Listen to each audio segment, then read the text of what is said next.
한국에 이 뽀뽀뽀 또는 뽀로로가 있다고 한다면은 미국에는 가장 유명한 이 어린이 프로그램이 바로 세스미 스트리트라고 하는 그런 프로그램이 있습니다. 그래서 그 프로그램이 굉장히 오래전에 개발이 되었습니다. 1969년도에 이 어린이 교육을 담당하고 있던 사람들이 모여서 어떻게 하면 우리가 아이들에게 조금 더 즐겁게, 조금 더 쉽게 이 공부를 가르쳐 줄 수 있을까? 특히 어린아이들이 처음에 이 단어를 배우고 또 숫자를 배우고 또 모양을 배울 때 굉장히 어려워하는데, 우리가 이 TV라는 매체, 굉장히 즐거운 매체가 있는데 이 TV와 공부를 접목하면은 굉장히 좋겠다라고 해서 탄생한 게 바로 세스미 스트리트입니다. 굉장히 오래전에 이제 발명이 된 것이죠. 그래서 아이들이 좋아하는 인형들도 많이 나오고 또 아이들이 좋아하는 노래도 많이 나오고, 그래서 이게 처음에 등장했을 때는 굉장히 이제 히트를 친 것이었습니다. 많은 아이들이 이 프로그램을 좋아했고 이 프로그램을 더욱더 보기를 원했습니다. 그래서 지금까지도 어떻게 보면은 세스미 스트리트이 많은 아이들의 사랑을 그렇게 받고 있는데, 그런데 이 닐 포스트맨이라고 하는 사람이 이 죽도록 즐기기라는 책을 1985년도에 적었습니다. 그 책의 내용을 보면은 이런 내용이 있습니다. 그 세스미 스트리트이 발명되고 나서, 이제 개발되고 나서 한참 진행되는 와중에 이 사회학자들이 연구를 했는데, 과연 아이들이 이 세스미 스트리트를 통해서 정말 더 많은 공부를 배우고 또 공부를 더 사랑할까라는 질문을 던졌을 때 그 연구 결과 그렇진 않았다라는 것이었습니다. 아이들이 더 많은 것을 배우긴 했지만은 이들이 공부 자체를 더욱더 사랑하고 더욱더 좋아했느냐, 그렇지는 않았다고 합니다. 근데 재미있게도 오히려 이 아이들은 TV는 더욱더 사랑했다라고 하는 것입니다. 그래서 그 프로그램이 전해주고자 하는 그 메시지 자체는 아이들이 사랑하지 않았지만은 그 매체는 더욱더 사랑하게 되었다라고 하는 것이 이 닐 포스트맨이 지은 죽도록 즐기기라는 책에 담겨져 있습니다. 그러면서 이 사람이 얼마 후에 이제 곧 미래에 다가올 대한 얘기를 하면서 이 매체라고 하는 것이 결국에는 사람들이 더욱더 그 메시지보다는 매체를 사랑하게 될 것이다. 어떻게 보면 이 스마트폰 시대를 살아가고 있는 우리의 어떤 현실을 예언하듯이 그렇게 1985년도에 책을 적은 것 같습니다. 그런데 저희도 신앙생활을 하다 보면은 이 메시지보다 매체를 사랑할 때가 굉장히 많이 있습니다. 예수님 시대 당시에 예수님께서 사용하셨던 그 매체 중 하나가 바로 이 기적이었습니다. 많은 참 초자연적인 일들을 행하시면서 치유하시고 또 귀신을 쫓아내는 그런 많은 일들을 예수님께서 하셨는데, 근데 분명한 것은 예수님께서는 그냥 이것을 사람의 즐거움을 위해서 아니면 사람들의 엔터테인먼트를 위해서 행하셨던 것이 아니었습니다. 그래서 이 요한복음을 보면은 요한 사도는 철저하게 예수님의 기적에 대해서 이것은 표적이다라고 그렇게 설명했습니다. 영어 성경에 보면은 이게 sign이라고 그렇게 번역이 되어 있습니다. 무슨 말이냐면은 그 예수님께서 행하신 그 모든 기적 안에는 분명한 메시지가 담겨져 있다라고 하는 것입니다. 그런데 이 예수님의 그 기적과 그 기사를 봤던 사람들은 점점 더 그 매체, 기적 자체는 너무나 사랑하고 좋아했지만은 그 안에 메시지는 이해하지 못하고 또 사랑하지 못하고 있음을 오늘 본문에서 보게 됩니다. 이미 누가복음 안에서 예수님께서는 많은 일들을 행하셨습니다. 많은 기적들을 베푸셨습니다. 그런데 오늘 본문을 보니까 계속해서 사람들이 표적을 구하고 있는 것을 알 수가 있습니다. 특히 누가복음 11장 16절에 보니까 그냥 좋은 마음에서, 간절한 마음에서 이 기적을 바라는 것이 아니라 성경이 기록하기를 예수님을 시험하기 위해서 사람들이 더 많은 기적을 요구했다라고 성경이 기록하고 있습니다. 예수님께서 이미 5,000명 넘는 사람을 한 곳에서 먹이셨고 또 많은 귀신들을 쫓아내셨고 참 많은 기사를, 이적을 베푸셨음에도 불구하고 아직까지 이들은 예수님이 어떤 분이신지, 누구이신지, 하나님의 아들이라는 것을, 하나님께서 예비하신 그 메시아라는 것을 깨우치지 못하고 있다는 사실입니다. 이렇게 참 계속해서 기적만 바라고 있는 이 세대 가운데 예수님께서 이렇게 말씀하십니다. 오늘 본문 29절입니다. 이 세대는 악한 세대라 표적을 구하되 요나의 표적 밖에는 보일 표적이 없나니. 이 신앙생활을 하면서 기적을 바라는 것은 그것 자체는 잘못된 것이 아닙니다. 모세도 하나님께서 처음 부르셨을 때 하나님, 제가 도저히 이 이스라엘 백성들에게 갈 수가 없습니다. 제가 지금 나이도 많고 지금 애굽을 떠난 지도 오래됐고 제가 누군데 제가 가서 하나님의 백성을 애굽에서 어떻게 이끌어내겠습니까? 했을 때 하나님께서는 철저하게 모세에게 표적들을 보여주셨습니다. 지팡이가 뱀으로 바뀌는 그런 표적들을 보여주셨고, 그런 것들을 통해서 모세에게 믿음을 심어 주었습니다. 근데 중요한 것은, 이 기적이라고 하는 것은, 이 표적이라고 하는 것은 우리가 더욱더 하나님을 분명하게 알고 정확하게 알고 예수 그리스도가 어떤 분인지를 더 잘 알 수 있게 해주는 것이지, 그 기적 자체가 우리의 믿음을 키워주는 것은 아닙니다. 기적은 하나님을 더욱더 알려주기 위해서 하나님께서 우리에게 주신 선물이지, 그 기적 자체가 우리의 신앙이 되면은 우리는 어떻게 보면은 본질적인 것을 놓치게 되는 것입니다. 이 악한 세대가 그러한 세대였습니다. 그리고 아직까지도 이 세상에는 이 악한 세대가 존재하는 것을 저희가 너무나 잘 알고 있습니다. 저희도 처음에 신앙생활 할 때 많은 경우, 하나님 진짜 나에게 이 좋은 사업만 하나 주시면은 제가 정말 평생토록 하나님께 충성하면서 그렇게 살겠습니다. 또 청년의 시절에는 정말 좋은 배우자 한 명 나에게 허락해 준다면 정말 내가 뒤 돌아보지 않고 하나님 한 분만 바라보면서 살겠습니다. 또 결혼했을 때 나에게 아이를 허락하신다고 한다면 정말 믿음으로 내가 살겠습니다. 계속해서 우리는 조건을 걸면서 하나님 이것만 해주시면 내가 더욱더 하나님께 헌신하겠습니다 라고 하는데, 문제는 뭐냐면은 그 기적을 하나님께서 베풀어 주시면은, 축복을 우리에게 내려주시면은 많은 경우 우리는 그 축복을 통해서 하나님을 더욱더 알아가는 것이 아니라 단순하게 더 큰 축복을 원한다라고 하는 것입니다. 축복은 그 축복의 원천이 되시는 하나님께 우리를 더 가까이 오게 해줘야지 그 축복 자체로 끝나서는 안 된다라고 하는 것입니다. 그래서 이 악한 세대는 표적을 계속 구했는데, 이 악한 세대에게 예수님께서 오늘 본문에서 하시는 말씀이, 내가 너에게 줄 수 있는 표적은 요나의 표적밖에 없다라고 그렇게 말씀하십니다. 과연 요나의 표적이 무엇일까요? 요나는 사실 특별히 기적을 베풀었던 사람이 아니었습니다. 오히려 삶 가운데 기적을 당한 그런 사람인 걸 제가 잘 알고 있습니다. 요나는 여로보암 2세, 이 북이스라엘이 그렇게 있었던 시절에 그렇게 선지자로 활동했던 사람이었습니다. 근데 요나서에서 저희가 보면은 어느 날 갑자기 하나님의 말씀이 요나 가운데 임하게 됩니다. 그리고 하나님께서 요나에게 말씀하시죠. 저 큰 성읍 니느웨로 가라.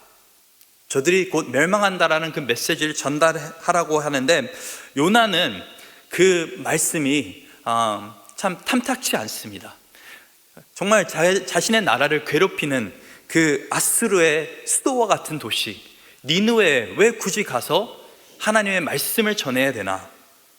왜 저들은 하나님의 심판으로 인해서 멸망해야 되는 사람들인데 하나님께서 지금 당장 저들에게 정말 재앙을 내리셔도 이상하지 않는, 저들은 악한 자들인데 하나님의 백성을 괴롭히는 사람들인데 왜 도대체 하나님께서는 저들에게 하나님의 말씀을 선포하라고 하시는가?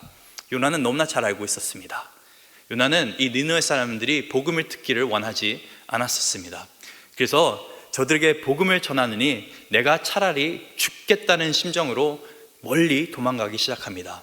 그래서 저희가 잘 아는 것처럼 배에 삭슬 내면서까지 최대한 멀리 다시스로 나는 가겠다라면서 배에 몸을 담게 되는데, 근데 그 와중에 큰 풍랑을 만나게 됩니다. 참 적국, 이 원수와 같은 나라에 하나님이 복음을 전하라고 말을 하니까 요나는 끝까지 뜻을 굽히지 않고 정말 뱃사람들이 도대체 이런 일이 왜 우리에게 일어나는가 했을 때도 요나는 내가 하나님으로부터 지금 도망하고 있습니다. 나를 바다에 던져주십시오. 복음을 전하기보다 나는 차라리 죽겠다라는 심정으로 바다에 던져지게 됩니다. 그리고 저희가 잘 아는 것처럼 3일 동안 밤낮 동안에 요나는 이 물고기 뱃속에서 하나님의 전적인 은혜로 또 하나님의 전적인 일하심으로 물고기 뱃속 안에 있다가 이렇게 밖으로 내뱉어지게 됩니다. 근데 마태복음 12장 40절에 오늘 본문과 동일한 어떤 내용이 담겨져 있는데 이렇게 예수님께서 말씀하십니다. 요나가 밤낮 사흘 동안 큰 물고기 뱃속에 있었던 것 같이 인자도 나도 밤낮 사흘 동안 땅속에 있으리라. 그래서 요나의 표적은 결국에 예수님의 죽음과 부활을 상징하고 있는 것입니다. 아직까지 그 예수님의 부활 또 죽음이 이루어지지 않았기 때문에 어떻게 보면 예수님께서는 이 유대인들에게 이해할 수 있는 언어로 지금 말씀하고 계시는 것입니다. 너희가 요나가 3일 동안에 그 뱃속에 있었던 거 잘 알고 있지 않느냐? 그와 비슷하게 인자가 내가 땅속에 3일 동안 있을 것이다. 그래서 그 요나의 표적이라고 하는 것은 결국엔 십자가를 말하고 있는 것이고 예수 그리스도의 부활을 말하고 있는 것입니다. 그래서 예수님께서 전하고자 하는 메시지는 굉장히 단순합니다. 이 악한 세대에게 예수님께서 선포하시는 것이 예수님의 죽음과 부활보다 더 큰 표적, 더 큰 메시지는 없습니다. 예수님의 그 부활을 우리가 믿게 되면은 그보다 더 큰 기적은 우리 삶 가운데 필요가 없는 것입니다. 부활이라고 하는 것 자체가 어떻게 보면은 정말 성경에 담겨져 있는 가장 위대한 기적인 것 같습니다. 첫째, 죽은 자가 살아서 돌아오게 되는 것입니다. 근데 더 큰 것은 신이라고 하는 예수 그리스도가 죽으셨습니다.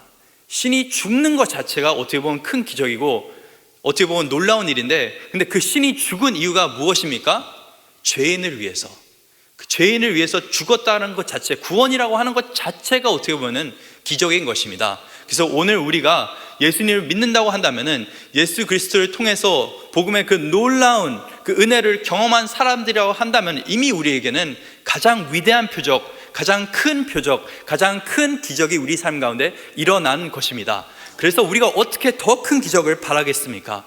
물론 하나님의 은혜를 계속 갈망하는 것 중요합니다. 정말 하나님 없이는 우리가 살 수 없기 때문에 더욱더 크고 놀라웠고 비밀스러운 일을 우리가 경험하기를 원하지만은, 그럼에도 불구하고 항상 기억해야 되는 것은 예수 그리스도의 십자가와 그 죽음보다 더 큰 은혜는 없고 기적은 없다라고 하는 것입니다. 그렇기 때문에 우리가 매년 이 부활절 됐을 때 정말 깊이 있게 예수 그리스도의 십자가를 묵상하는 것이고 예수 그리스도의 부활의 기쁨을 우리가 누리는 것입니다. 그래서 이 오늘 본문 30절을 보니까 요나가 니느웨 사람들에게 표적이 됨과 같이 인자도 이 세대에 그러하리라. 참, 이 믿음이라고 하는 것은 단순하게 논리적으로 이해가 돼서 믿어지는 것이 아니라 하나님의 은혜로 믿어지게 되는 것입니다. 왜냐하면 기적을 믿는 것이기 때문에 그렇습니다. 근데 예수 그리스도의 부활을 우리가 믿게 되면은 이제 성경의 모든 것들이 사실은 이해가 됩니다. 많은 사람들이 성경 안에는 기적이 너무나 많기 때문에 나는 이 말씀을 믿지 못하겠습니다라고 하는 사람들이 있는데, 사실 이 세상에서 가장 우리에게 주신 가장 큰 기적, 그 부활의 기적을 우리가 믿게 된다면은 성경 안에 있는 그 작은 기적들은 우리가 너무나 자연스럽게 믿을 수가 있는 것입니다. 그래서 예수님은 가장 큰 표적, 가장 위대한 표적을 우리 가운데 행하셨고 보여주셨습니다. 근데 두 번째로 예수님보다 더 큰 선지자는 없습니다. 예수님보다 더 큰 선지자는 없습니다. 오늘 본문 32절에 보니까 이렇게 성경이 기록합니다. 심판 때에 니느웨 사람들이 일어나 이 세대 사람들을 정죄하리니 이는 그들이 요나의 전도를 듣고 회개하였음이거니와 요나보다 더 큰 이가 여기에 있느니라. 십자가와 부활이 더 큰 표적이고 예수님은 요나보다 더 큰 선지자입니다. 이게 왜 중요하냐면은 요나는 그렇게 대단한 선지자가 아니었습니다. 요나는 어떻게 보면 정말 마지못해서 대충 어떻게 보면 하나님의 말씀을 전한 사람이었습니다. 니느웨 당장 갔을 때도 요나가 한 것을 보면은 니느웨 성이 너무나 커서 성경에 기록하기를 3일 동안 돌아다녀야 겨우 성을 다 돌 수 있다라고 되어 있는데, 요나가 며칠 동안 이 메시지를 전했습니까? 딱 하루 전했습니다. 그 딱 하루 메시지를 전하는데, 야 회개하라라는 메시지를 전한 것도 아니고 니느웨 너희는 40일 안에 무너지게 될 것이다, 멸망의 어떻게 보면 심판의 메시지를 이 요나는 전하게 된 것입니다. 그래서 요나의 어떤 마음이 사장에 보면은, 요나서 4장에 보면은 굉장히 잘 드러나 있는데, 요나가 나중에 이제 니느웨 사람들이 회개하고 나서 이렇게 하나님께 기도하죠. 하나님 그렇게 하실 줄 알았습니다. 저들이 저렇게 악한데, 저들이 저렇게 하나님을 거역하며 살아갔는데 왜 도대체 하나님은 저들을 용서하여 주신 것입니까? 차라리 나를 죽여주십시오 라고 하면서 정말 화가 난 상태에서 하나님 앞에 기도하면 그 요나의 모습이 있는데, 참 어떻게 보면 이 대단하지 않은 그 선지자, 하나님의 말씀을 겨우겨우 전했던 선지자, 문제는 그 정말 볼품없는 선지자를 통해서 전달했던 그 단순한 메시지가 그 온 성읍을 변화시켰다라고 하는 것입니다.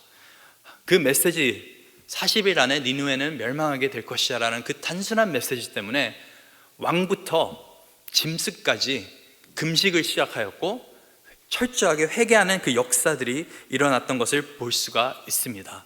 그래서 하나님께서 요나서 3장 후반부에 말씀하시는 것이 이들의 그 회개한 그 모습을 보고 하나님께서 그 뜻을 돌이키셨다라고 성경이 기록합니다.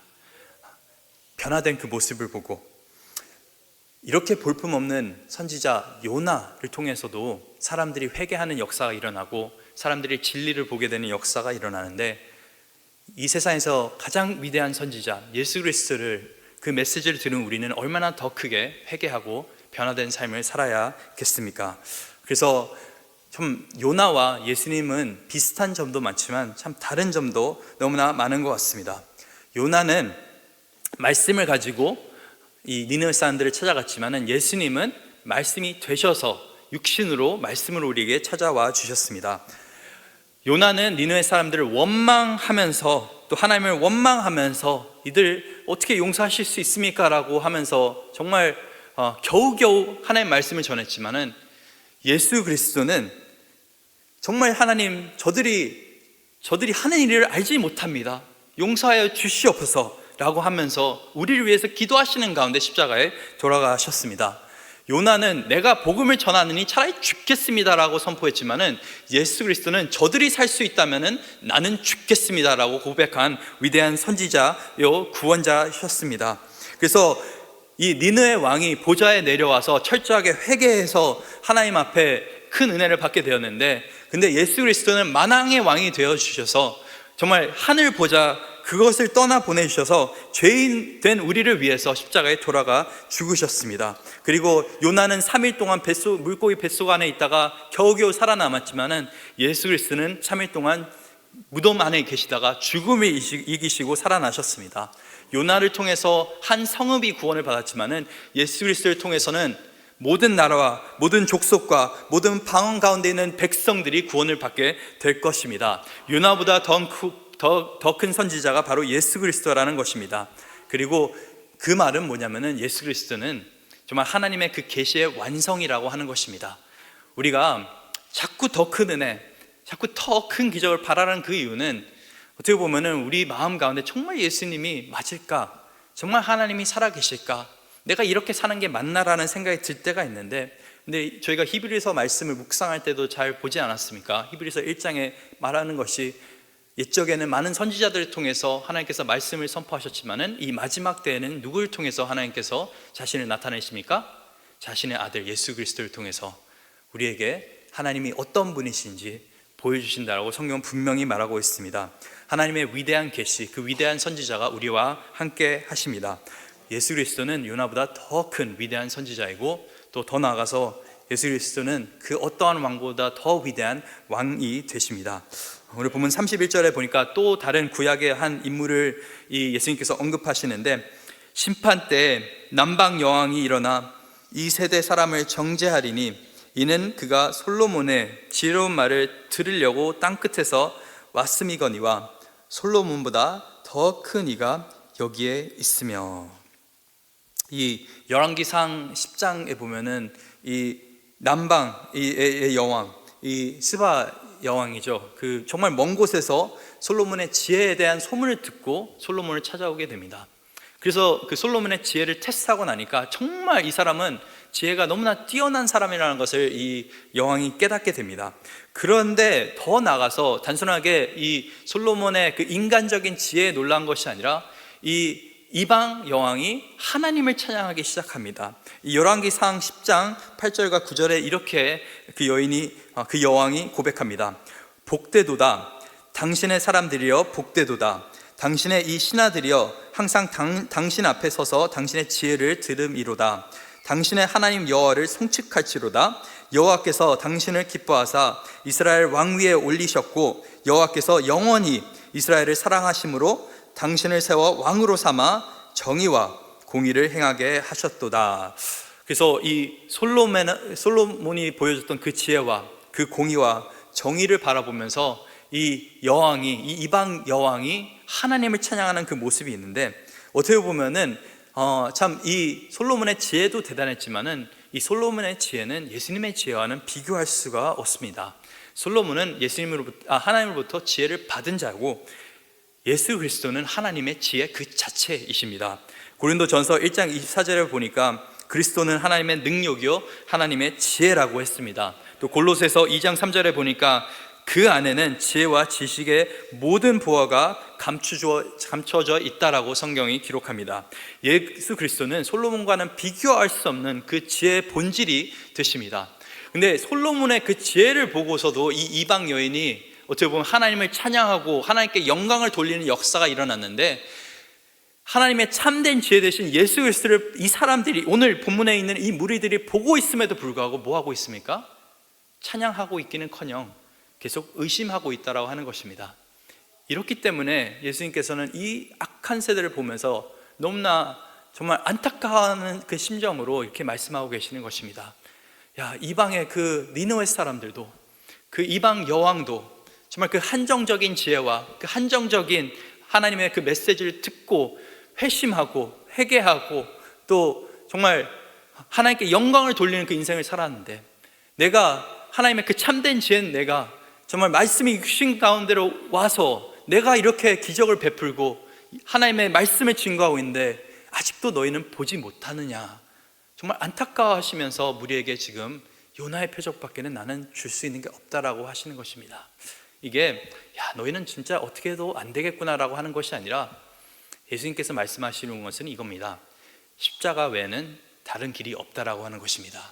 요나의 표적 외에는, 십자가의 그 길 외에는, 부활의 은혜 외에는 이 악한 세대를 변화시킬 수 있는 것은 없다라고 하는 그 결론을 내리시면서 오늘 본문에서 이렇게 강하게 말씀하고 계시는 것입니다. 여러분은 삶 가운데 철저하게 정말 회개하면서 또 하나님께 영광을 돌리시면서 살고 계십니까? 예수님의 그 위대한 그 메시지를 듣고 예수님의 그 놀라운 은혜를 힘입어서 하나님을 찬양하는 그 인생을 살아가고 계십니까? 정말 이 이방 사람들도 어떻게 보면 회개하면서 하나님께 돌아왔는데, 예수님을 너무나 분명하게 알고 또 매주 이 말씀을 듣는 우리는 더욱더 하나님께 영광 돌린 삶을 살아야 하지 않겠습니까? 그래서 이 위대한 예수님에 대해서는 우리가 위대한 결정을 내려야 되는 줄 믿습니다. 그 위대한 결정이 무엇입니까? 철저하게 회개하고 하나님께 영광을 돌리는 것입니다. 그러면서 오늘 본문의 이제 후반부에 예수님께서 계속적으로 이 불에 대한 것을 말씀하십니다. 33절에 보니까 누구든지 등불을 켜서 속에서나 말 아래 두지 아니하고 등경 위에 두나니 이는 들어가는 자로 그 빛을 보게 하려 함이라. 이 요한복음 1장에 보면 예수 그리스도는 우리의 생명이시요 빛이라고 성경이 분명히 말씀하고 계십니다. 그래서 예수님을 믿는 자에게는 예수 그리스도의 빛이 들어오게 되는데, 그 빛이 들어오게 되면은 그 빛은 몸의 모든 것, 그 우리 안에 있는 그 모든 것을 비추게 됩니다. 근데 오늘 본문 34절에 보니까 내 몸의 등불은 눈이라. 내 눈이 성하면 온몸이 밝을 것이요 만일 나쁘면 내 몸도 어두우리라. 그러므로 내 속에 있는 빛이 어둡지 아니한가 보라. 내 온몸이 밝아 조금도 어두운 데가 없으면은 등불이 빛을 너를 비출 때와 같이 온전히 밝으리라 하시느니라. 그래서 이 예수 그리스도의 참된 빛이 우리 삶 가운데 들어왔는데, 만약에 우리 인생 가운데 정말 회개의 열매가 없고 하나님께 영광을 돌리는 그런 열매가 없다고 한다면은 우리가 우리의 영적인 눈을 점검해 볼 필요가 있다라고 하는 것입니다. 오랫동안 신앙생활을 한다고, 교회만 나온다고 우리가 변화된 삶을 살게 되는 것이 아니라, 예수 그리스도를 주로 또 우리의 구원자로 믿고 또 의지하고 철저히 우리가 우리의 삶을 하나님 앞에 내어드릴 때 이 참된 빛은 우리 삶 가운데 임하게 되는 것입니다. 그리고 이 빛은 우리 가운데 생명만 허락하는 것이 아니라 우리 인생의 모든 것을 다르게 보이게 해주는 것입니다. 그전에는 어두운 가운데서 우리가 자라났다고 한다면은 이제는 우리가 밝히 보이는 그 가운데서 진리 안에서 살 수가 있는 것입니다. 빛이 없는 사람들은 굉장히 미련하게 살아가게 됩니다. 제가 새벽에 이렇게 나올 때 항상 대부분 이렇게 굉장히 어둡습니다. 그래서 이제 정말 아침에 어떤 때는 새벽에 이제 일어나자마자 샤워하고 나서 이제 급하게 나와서 와서 이제 좀 말씀을 계속 보면서 준비하려고 하는 경우가 있는데, 한 번은 제가 새벽 예배를 준비하는 와중에 그때 한 5시쯤에 이제 교회를 도착했었던 것 같았습니다. 굉장히 일찍 도착을 해서 근데 갑자기 차에서 내리려고 하는데 목이 너무나 마른 것이었습니다. 그래서 어디 물이 없나라는 것을 찾아보다가 마침 제 의자 옆에 물병이 하나 있는 것입니다. 그래서 어제 마시다 남은 물이 있구나 해서 물병을 이제 들어서 마시기 시작했는데, 입에 넣는데 뭔가 이상한 것입니다. 물이 상할 수가 있나? 라는 생각을 했는데, 갑자기 불현듯 어젯밤에 이제 저희 첫째 아이가 어하나가 끝나고 나서 오줌이 마렵다고 한 얘기가 기억이 난 것입니다. 그러면서 정말 1초의 그 순간에 확 그냥 아무 생각 없이 그냥 확 뱉었습니다. 그래서 제가 그 생각을 하면서 오늘 말씀을 묵상하는데 다시 그게 한번 떠오르는 게 있습니다. 제가 오줌을 그렇게 좋아하지 않습니다. 그걸 막 즐기려고 먹은 거 아니라 단순하게 그때 당시에 이제 어두웠기 때문에, 저는 차에 그 빛을 안 해놓기 때문에 그냥 굉장히 어두웠습니다. 그래서 그냥 물병이 있길래 당연히 물이겠거니 하고 마시다가 제가 미련한 짓을 한 것이죠. 참 미련하죠. 그런데 우리의 영적인 눈이 어두울 때는 이보다 더 미련한 짓을 우리가 너무나도 많이 합니다. 이보다 더 정말 바보 같은 짓을 너무나도 많이 합니다. 이렇게 죽을 수밖에 없는, 정말 소망이 없는 우리가 그런 존재인데, 정말 똥인지 오줌인지 구분 못하는 그런 존재인데, 정말 뭐가 선하고 뭐가 악한지 구분 못하는 존재인데, 예수 그리스도가 참된 빛으로 우리 삶 가운데 임하셨습니다. 큰 왕, 위대한 선지자, 가장 큰 표적을 우리에게 보여주시면서 이 악한 세대를 위해서 예수님께서 십자가에 돌아가 죽으셨습니다. 그 은혜를 우리가 입었다면 이제는 예수 그리스도의 빛으로 살아가야 되는 줄 믿습니다. 세상의 빛으로 살아야 되는 줄 믿습니다. 그래서 오늘 하루도 우리의 삶 가운데 이루어진 그 가장 위대한 기적, 그 복음의 놀라운 기적을 묵상하시면서 그리스도 안에서 승리할 수 있는, 지혜롭게 살아갈 수 있는 저 여러분들 있기를 간절히 소망합니다.